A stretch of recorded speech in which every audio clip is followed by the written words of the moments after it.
Welcome to bird media. నేను మీ Pawan Krishnamurthy. Corona సమయంలో పూర్తి స్థాయి లాక్డౌన్ విధించిన తర్వాత పరిస్థితిని ఒక్కసారి జ్ఞాపకం చేసుకోండి. అలాగే నరేంద్ర మోడీ గారి ప్రకటన, ఫస్ట్ దీని గురించి మాట్లాడుకోవాలి.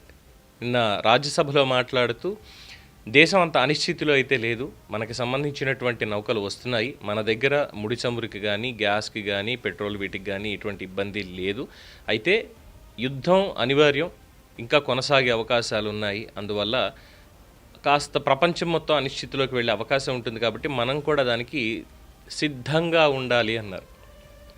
ఆయన పొరపాటున ఒక స్టేట్మెంట్ ఇస్తున్నారు ఇలాంటిది అంటే దాని వెనక ఏదో విపత్కర పరిస్థితులు ఉన్నాయని ఆలోచించుకోవాలంటూ సోషల్ మీడియాలో పెద్ద డిస్కషన్ జరుగుతుంది. ఇప్పటికే జనాన్ని పీక్కు తినడం కోసం అని చెప్పి చాలామంది ప్రభుత్వం చేసేది కాదు, ప్రభుత్వం చేసి తప్పేమైనా ఉంది అంటే సరైనటువంటి పర్యవేక్షణ లేకపోవడం మాత్రమే తప్ప ఇంకోటి కాదు.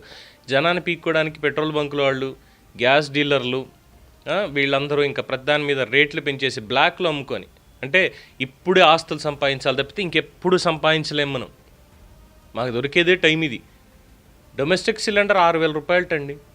సో ఇలా చేస్తున్నారు వీళ్ళు. ఇది ప్రభుత్వం చేస్తున్నటువంటి తప్పు. ఎందుకు వీళ్ళ మీద పర్యవేక్షణ అనేది లేకుండా. సరే పక్కన పెడితే మోడీ గారు చెప్పారు అప్పుడు డిమానిటైజేషన్ టైంలో చాలా చక్కగా నవంబర్ 8 అనుకుంటా, ఇఫ్ ఐఎమ్ నాట్ రాంగ్, 8 గంటలకల్లా చక్కగా ప్రెస్ మీట్ పెట్టి భాయ్ और బెహనో అని మొదలుపెట్టారు. ఈ రోజు నుంచి మీ దగ్గర ఉన్న 500,000 రూపాయల నోట్లు రద్దు అని గట్టిగా కొట్టారు దెబ్బ. దేశం మొత్తం ఒక్కసారి కింద పడిపోయింది కదా. ఏమైంది అనేది అందరికీ తెలిసిందే. After that corona lockdown. అప్పటి నుంచి ముందు చెప్తూనే ఉన్నారు కరోనా బయట చైనాలో ఇలా ఉంది, ఇలా ఉందిట, జాగ్రత్తగా ఉండాలి ఇది అని. మన వాళ్ళు వెళ్ళి ఏం చేసి వచ్చారని మనకి తెలిసిందే. మొత్తం దేశం మొత్తానికి కూడా పోర్ట్లు, ఎయిర్పోర్ట్లు ఇవన్నీ కూడా ముందే కంట్రోల్ చేస్తుంటే వచ్చే అవకాశం ఉండేది కాదేమో, బట్ వచ్చిన తర్వాత కొంతమంది చెప్పారు అప్పుడు కూడా మళ్ళీ లాక్డౌన్, మళ్ళీ సెకండ్ లాక్డౌన్, మళ్ళీ థర్డ్ లాక్డౌన్, అన్నీ దెబ్బ మీద దెబ్బనే పడ్డాయి. ఇప్పుడు ఈ యుద్ధం అనేటువంటిది. అయితే దీని మీద ఇక్కడ సోషల్ మీడియాలో ఒక చిన్న ఫన్నీ కన్వర్జేషన్ నడుస్తుందండి. My dear friend PPN Prasad గారు ఆయన చెప్తున్నారు ఏంటంటే, ఉదయం సాయంత్రం టీ తాగండి, టీ తాగడం మానండి, పొద్దున్న సాయంత్రం టీలు తాగడం మానేసేయండి.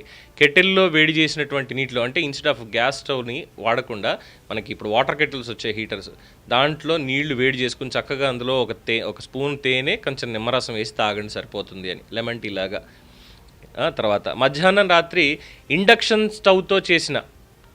స్టవ్ కరెంట్ పొయ్యి, దాంతో చేసినటువంటి 2 కప్పుల అన్నంలో రసము మజ్జిగ కలుపుకుని తినేయండి, అయిపోతుంది. అలాగే పచ్చి క్యారెట్, పచ్చి బీట్రూట్ వంటివి తినేయండి. వేడి పదార్థాలకి ఎంత దూరంగా ఉంటే అంత మంచిది. అంటే మొత్తానికి పొయ్యి వెలిగించొద్దని చెప్తున్నారు. ఇంట్లో ఇండక్షన్ స్టవ్ వాడుకొని కరెంటు బిల్లు ఎక్కువ అవుతుంది ఇది అని మీరు అనుకుంటే, కేవలం అన్నం మాత్రం దాంట్లో 2 కప్పులు అన్నం వండుకుని ఇంత రసం, ఇంత మజ్జిగ చాలు, సరిపోతుంది అని.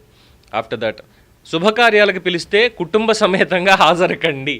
ఇంట్లో వండుకోకపోయినా ఎవడన్నా పిలిచాడా వెంటనే మొత్తం ఫ్యామిలీ అంతా వెళ్ళిపోండి, గొడవలు ఉన్నా పర్వాలేదు అక్కడికి వెళ్ళండి అంతే.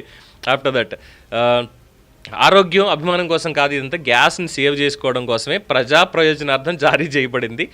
అప్పట్లో కరోనా ముందు ఇలాంటివి చెప్తే వినలేదు, ఇప్పుడు కూడా వినకపోతే ఏం చేయలేమని చెప్పి ఇక దీనికి రిటర్న్లో మాట్లాడేటువంటి వాళ్ళు కూడా ఆదిమానవుల్లాగా ఆకులు దుంపలు తింటే ఇంకా మంచిది కదా, ఆరోగ్యం ప్లస్ ఆదా.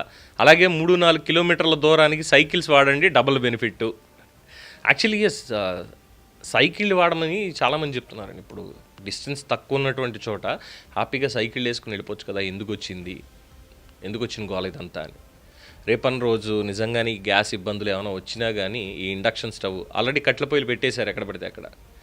పెద్ద హోటల్స్లో సైతం మీరు ఊహించరు, పెద్ద హోటల్స్లో సైతం, ఈవెన్ స్టార్ హోటల్స్లో సైతం బ్యాక్ యార్డ్లో కట్టెల పొయ్యి మీద జాగ్రత్తగా వండి మరీ వడ్డిస్తున్నారు. వాళ్ళు రెప్యుటేషన్ పోగొట్టుకోలేరు కదా. బెంగళూరులో కొన్ని రెస్టారెంట్స్ ఇవన్నీ కూడా మూతపడిపోయేది అంతా చెప్తున్నారు. అలాగే రేపు పొద్దున్న ఒకవేళ అవ్వకూడదంతే, ఒకవేళ ఏమైనా తేడా కొట్టి మన దాకా వచ్చి గ్యాస్ స్టవ్లు అయిపోయాయి అనుకోండి, గ్యాస్ అయిపోయింది అనుకోండి, ఇంకా మనకున్న రెండే, పొయ్యో కుంపట అంటించుకోవడం, కుంపట మీద కాల్చుకుని తినడం, లేదు హ్యాపీగా చెప్పినట్టు పచ్చి కూరగాయలు.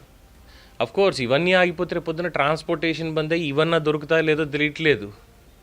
కరోనా తర్వాత ఇది ఇంకా పెద్ద ఇదిలా ఉంది. అందుకే కోరుకోవాల్సింది ఏంటంటే, ముందు ఆ ట్రంప్ గాడు అక్కడ దిగిపోవాలి, ఇజ్రాయిల్లో నెతన్యాహు గాడు దిగిపోవాలి. వాళ్ళిద్దరూ పక్కకు పోతే ఎవరి పనాలు చేసుకోవచ్చు. మొత్తం కెలికి కంపు చేసింది వాళ్ళే అసలు ముందు, అంతే కదా.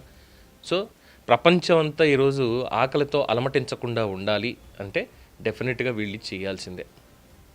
ఏమంటారు? దీని మీద మీ అభిప్రాయం తెలియచేయండి. చూస్తూనే ఉండండి ది బర్డ్ మీడియా.